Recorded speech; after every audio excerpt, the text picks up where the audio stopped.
Por mais que tudo pareça ir de mal a pior, as verdades bíblicas que estamos desvendando são uma fonte de esperança. Uma esperança de vida e vida eterna. Deus te ama e quer te salvar. Essa é a mensagem central no Apocalipse. Existe esperança para os seres humanos. Você não está sozinho diante dos seus problemas.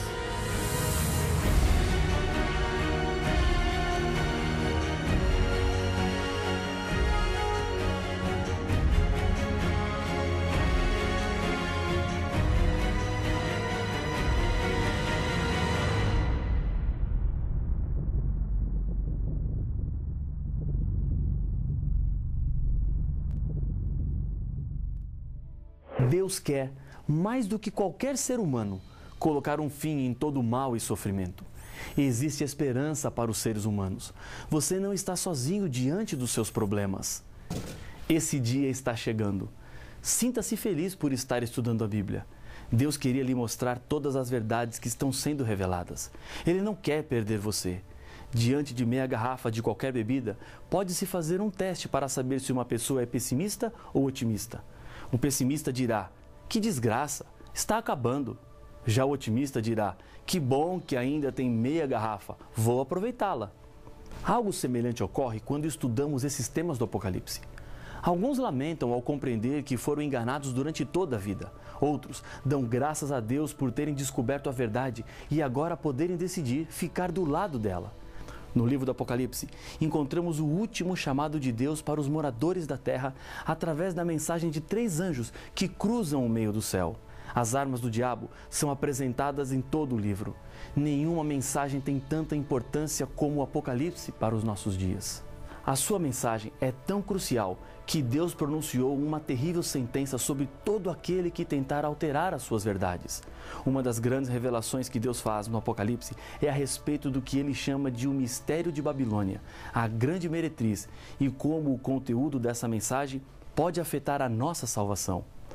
João, o autor do Apocalipse, em uma de suas cartas diz o seguinte: Filhinhos, já é a última hora.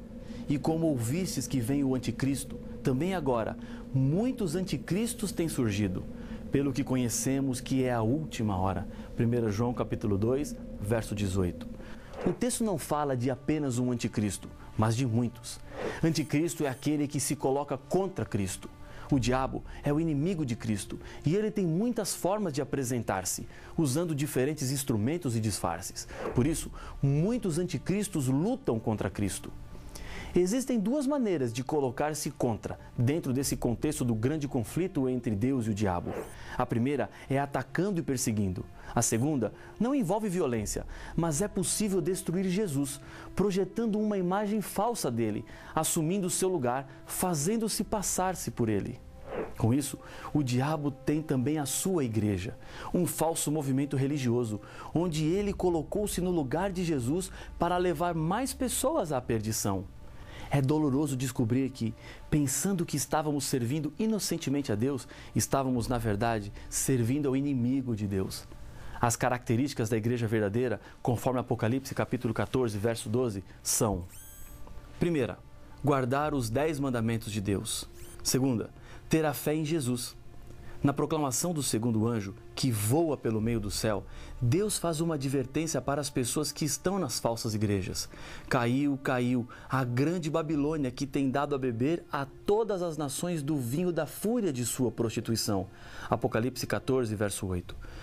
O texto aqui está se referindo a uma confusão simbólica, pois a cidade de Babilônia foi destruída nos tempos do Antigo Testamento, e a profecia de Isaías, capítulo 13, versos 19 a 21, diz que essa cidade nunca mais seria habitada. Babilônia está referindo-se à falsidade religiosa que tenta parecer ser Cristo, mas na verdade é uma das estratégias do diabo. Em Apocalipse 12, a igreja verdadeira de Deus é identificada como uma mulher pura. E aqui encontramos Babilônia, a igreja falsa, envolvida em prostituição. Essa imagem demonstra claramente uma igreja que abandonou Jesus e seguiu outras paixões, entregando-se e corrompendo sua pureza. Deus não deixa os seguidores de Babilônia abandonados, sem nenhuma advertência. Em Apocalipse capítulo 18, falando sobre a queda de Babilônia, o anjo do Senhor adverte: retirai-vos dela, povo meu, para não serdes cúmplice em seus pecados e para não participardes dos seus flagelos. Apocalipse capítulo 18, verso 4. Existem pessoas sinceras em Babilônia, que ao ouvirem o chamado de Jesus, demonstrarão obediência e virão para o lado da verdade. Essa verdade que as revelações da Bíblia estão colocando diante dos seus olhos. O capítulo 17 de Apocalipse descreve detalhadamente Babilônia. O anjo vem e apresenta-se dessa maneira a João: vem, mostrar-te-ei o julgamento da grande meretriz, que se acha sentada sobre muitas águas, com quem se prostituíram os reis da terra, e com o vinho de sua devassidão foi que se embebedaram os habitantes da terra. Apocalipse capítulo 17, versos 1 e 2. João continua descrevendo sua visão. Agora, transportado para um deserto, ele vê uma mulher montada em uma besta escarlate, besta repleta de nomes de blasfêmia, com 7 cabeças e 10 chifres.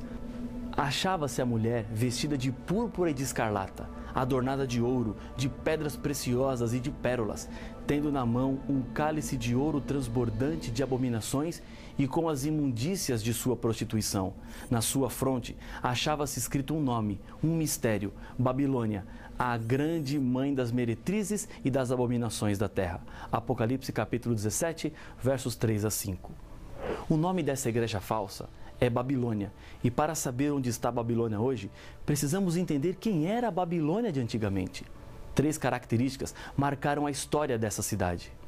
Primeira, a Babilônia antiga teve as suas raízes na construção da Torre de Babel, meio pelo qual os seres humanos tentaram se proteger dos juízos divinos, que viriam porque eles decidiram viver longe da vontade de Deus. Eles queriam colocar-se no lugar de Deus e chegar até o céu com a construção. Segunda, Babilônia foi a perseguidora do povo de Deus. Nabucodonosor foi o responsável pela destruição de Jerusalém. Terceira, Babilônia era uma cidade envolvida pela idolatria a muitos deuses, especialmente no culto ao Deus Sol. Essas características nos esclarecem sobre o movimento de Babilônia nos últimos dias na história desse mundo. Existe um poder religioso colocando-se no lugar de Deus, reivindicando para si prerrogativas que são apenas de Deus, como o poder perdoar pecados e nunca errar? Existe um movimento religioso que perseguiu o povo de Deus no passado, que queria viver de acordo com a Bíblia? Existe um movimento que promova hoje o culto ao Deus Sol, mudando o dia de guarda do sábado para o domingo? A resposta a todas essas perguntas é sim. E você consegue facilmente identificar a Babilônia moderna. A profecia de Apocalipse 17 apresenta também outras características da igreja falsa. Ela está sentada sobre muitas águas, diz o verso 1. O próprio livro do Apocalipse interpreta o que significa. As águas que viste, onde a meretriz está sentada, são povos, multidões, nações e línguas. Apocalipse capítulo 17, verso 15. Essa mulher também se prostituiu com os reis da terra, conforme apresenta o verso 2. Isso quer dizer que essa igreja conseguiu o apoio dos reis e governantes de todas as partes do mundo. Ela embebedou os habitantes da terra com o vinho de sua devassidão, apresenta o verso 2. Vinho é o suco de uva fermentado. Na Bíblia, é usado como símbolo das doutrinas erradas, que geralmente não passam de tradições humanas. É possível, pela Bíblia e os movimentos religiosos que se associam à Babilônia, identificarmos algumas dessas doutrinas que foram adulteradas. Deus, na Bíblia, nos revela o que Ele exige da sua igreja verdadeira. Guarde os 10 mandamentos da Bíblia de Êxodo 20, que foram escritos em tábua de pedra pelo dedo de Deus. Respeite e guarde o dia santificado pelo Senhor, o 7º dia, o sábado, conforme Êxodo 20, verso 8, Isaías 58, verso 13. Não adore ídolos e imagens de escultura, conforme adverte o 2º mandamento, Êxodo capítulo 20, versos 4 a 6, Salmo 115. Se prepare para a volta de Jesus, o momento do grande encontro, quando o mal será para sempre destruído. Essa promessa é a grande razão da existência do nosso mundo. João, capítulo 14, versos de 1 a 3.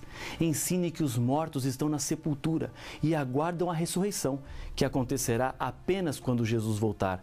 Eclesiastes, capítulo 9, verso 5. João, capítulo 5, verso 28 e 29. 1 Tessalonicenses, capítulo 4, verso 16 a 18. ore a Deus em nome de Jesus, que é o nosso único intercessor. João 14, verso 13, Salmo 65, verso 2, que confesse os pecados a Jesus, pois ele morreu no lugar do ser humano e pode limpá-lo da culpa do pecado. 1 João 1, 9, capítulo 2, verso 1 e 2. Tenha a Bíblia como regra de fé e prática. João capítulo 5, 39, Apocalipse capítulo 1, verso 3.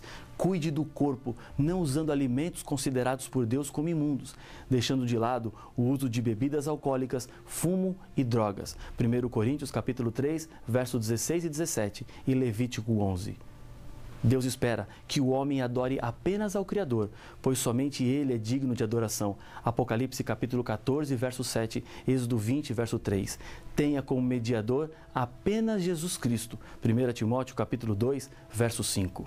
Babilônia adulterou a verdade e espera que a igreja guarde mandamentos de homens segundo tradições de homens.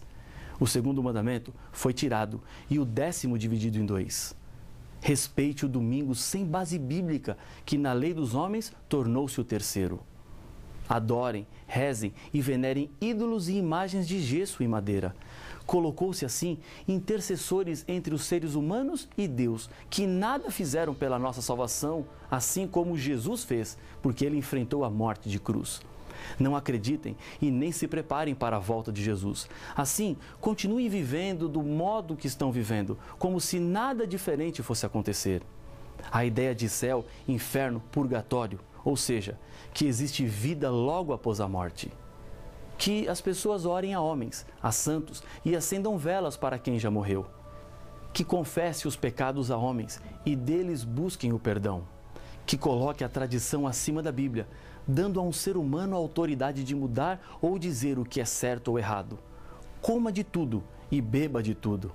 Que adore a criatura, aos apóstolos e a santos, que são escolhidos pelos próprios líderes religiosos. Que Maria seja colocada como mediadora, assim como Jesus Cristo é, e o batismo de crianças. Babilônia também embebedou as pessoas com seu vinho. Quando uma pessoa está bêbada, não percebe o que faz. Muitas coisas são feitas sem se preocupar com as consequências. Esse é um sério convite para revermos os fundamentos da fé bíblica. Não devemos crer simplesmente porque os nossos avós criam assim, ou fazer algo porque todo mundo faz. A Bíblia está nos mostrando de onde viemos e para onde vamos. Pode parecer chocante a Bíblia falar coisas tão duras e contundentes de uma igreja, na qual muitas pessoas pensavam que estavam servindo a Deus. A advertência divina é direta: retirai-vos dela. E Babilônia tem também as suas igrejas filhas, ou seja, essa igreja gerou outras igrejas. Se existem mãe, existem filhas, que de alguma maneira se parecem com a mãe. Algumas das doutrinas das filhas não provêm da Bíblia, mas da mãe. São igrejas que conservam alguns dos vícios e a conduta religiosa equivocada da grande Babilônia. No verso 6 de Apocalipse 17, a Bíblia diz: Então vi a mulher embriagada com o sangue dos santos e com o sangue das testemunhas de Jesus. O texto fala novamente sobre a perseguição.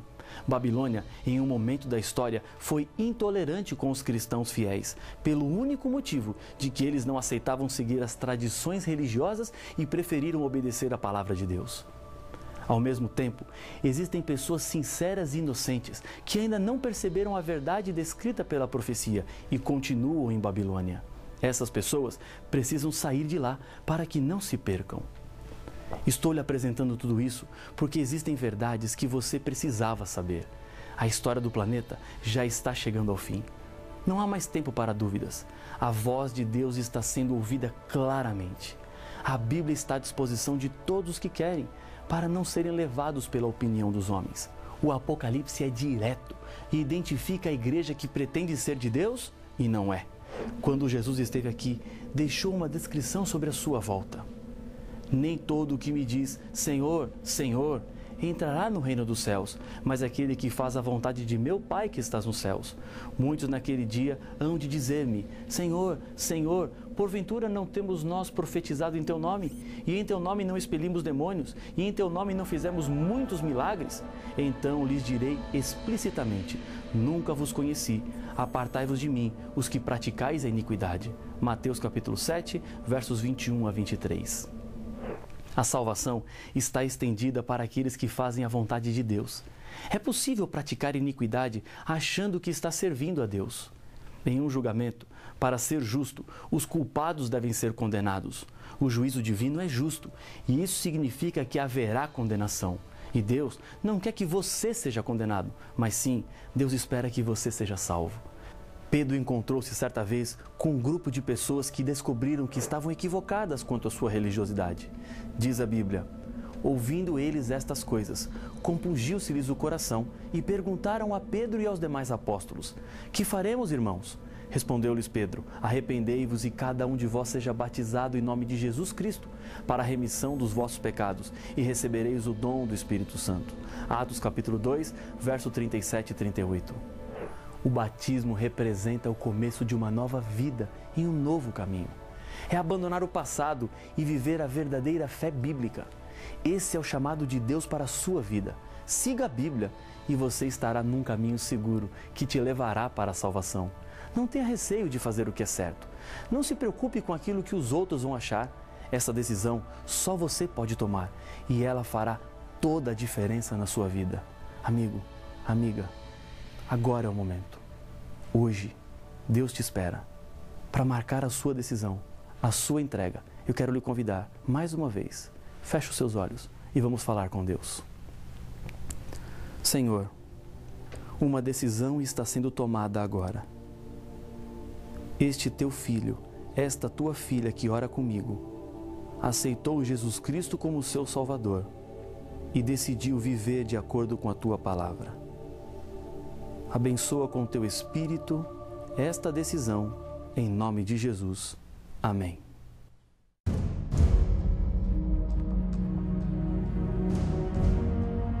O livro do Apocalipse está cheio de promessas ao vitorioso. Isso quer dizer que a vitória é possível. Por trás da besta está o dragão, que é o diabo, inimigo de Deus. Sê fiel até a morte e dar-te-ei a coroa da vida. Mas então, para podermos vencer a besta e ganhar a vida eterna, temos que ser fiéis e morrer? Deus não prometeu estar conosco em todos os momentos? As respostas para suas dúvidas se encontram no próximo episódio de Apocalipse, o fim revelado.